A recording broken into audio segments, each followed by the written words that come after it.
Bismillahirrahmanirrahim.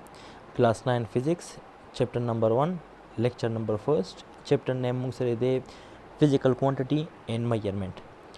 Measurement څه ته ویل کېږي؟ نو definition یې دا رنګ کې دی: the comparison of something with some standard is known as measurement. که تاسو definition ته وګورئ نو definition کې دوه شیانه یو ښیي، یو موږ سره something دی، یو موږ سره standard دی. کله something او standard خپلو کې موږ compare کړو نو هغه موږ له راکوي measurement. لکه فور ایگزامپل به زه تاسو داسې وایم چې دا یو پن دی، دا ما سره یو something دی، او دارنګې که زه یو دغه استعمال کوم رولر چې کوم دا فوټ دی، دا ما سره یو سټینډرډ دی. کله زه something او دا سټینډرډ خپلو کې کمپیر کړم نو دا ما د څه راکړي؟ میجرمنټ راکړي. دارنګې همدا یو پن دی، که دا زه په ترازو تله ورته موږ وایو، په تله کې زه دا کیدم نو ما ته به څه میلو شي؟ د دې ماس به میلو شي، مطلب ما دې میجرمنټ وکړو. ښه جي، بل ټاپک موږ سره دی physical quantity. No, all the measurable quantities are known as physical quantity, یا those quantity which can be measured. هر هغه quantity چې د هغې ناپ تول کېږي هغې ته موږ وایو physical quantity. لکه موږ سره چې څومره دي که نه، که ماس دی، لینث دی، ټایم دی، ټمپریچر، دا ټول موږ سره physical quantities دي، ځکه چې د دې موږ ناپ تول کولی شو، دا موږ میجر کولی شو.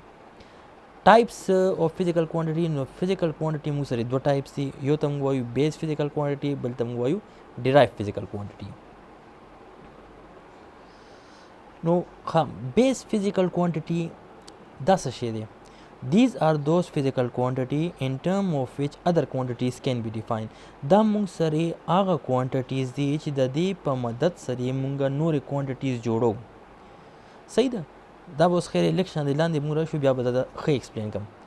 نوټ کې ما دا لیکلي که نه، those quantity which have only one unit. هغه quantity چې دا یو یونټ وي هغې ته موږ بیس فزیکل کوانټیټي وایو.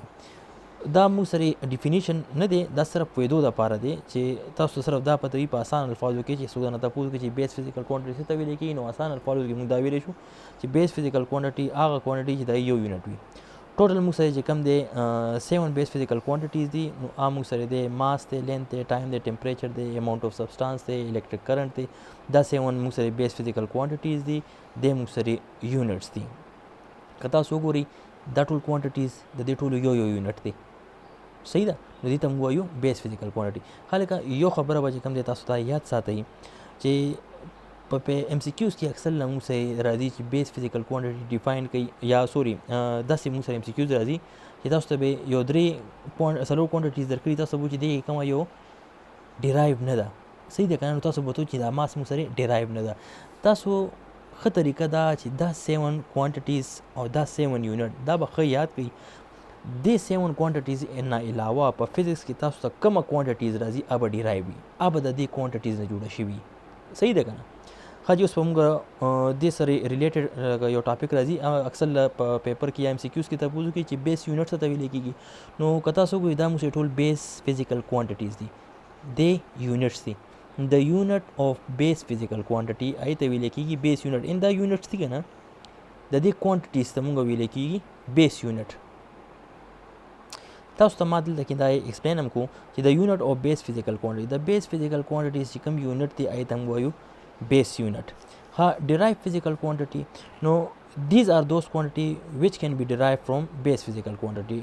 Derived quantity هغه quantities دي چې هغه د بیس نه جوړې شوي. کوم بیس quantities دي که نه، هغه کله موږ سره 2 یا 3 خپلو کې ملټیپلای شي، ډیوایډ شي، چې څه وشي نو یو بله quantities دي جوړه شي، نو هغې ته موږ وایو derived. نوټ کې ما دا لیکلي those quantity which have more than one unit. هغه quantity چې د یو نه زیات یونټ وي هغې ته موږ وایو derived physical quantity. خو تاسو به یو خبره ده بیا بعد ویم چې دا موږ صرف او صرف د پوهېدو دپاره دی. ډیفینیشن موږ سره دا دی، که دا تاسو داسې څوک ووایي چې لکه derived physical quantity څه ته ویلی کېږي، نو اسان الفاظو کې هغه quantity د یو نه زیاتې یونټ وي.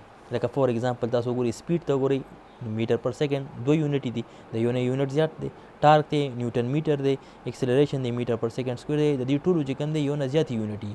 صحیح ده که نه؟ او دا ټول چې کوم دی موږ سره ډیرایو شوي ده بیس نه. لکه اوس فور ایگزامپل زه تاسو دلته ووایم که نه، لکه لینث دی، د لینث یونټ موږ سره دی میټر، ټایم دی یونټ موږ سره سیکنډ. دا دواړه کله موږ خپلو کې ډیوایډ کړو نو موږ سره یو بله کوانټیټي ضرور دی چې هغې ته موږ سپیډ وایو. صحیح ده که نه؟ هغې ته موږ ویلاسټي هم وایو. دارنګې موږ مختلف کوانټیټي خپلو کې ډیوایډ کوو، کله ملټیپلای کوو، نو هغې نه موږ سره یو نوې کوانټیټیز راځي، او هغه کومې نوې کوانټیټیز راځي هغې ته موږ وایو derived physical quantity. اوس ډیرایو یونټ ته ویل کېږي هماغه د بیس په رنګې د ډیرایو کوانټیټیز چې کوم یونټ وي دې ته ویل کېږي ډیرایو یونټ. دې سره زموږ دا لیکچر ختم شو. فرست لیکچر امید دی چې تاسو په مایند او کنسپټ بالکل کلیر شوي.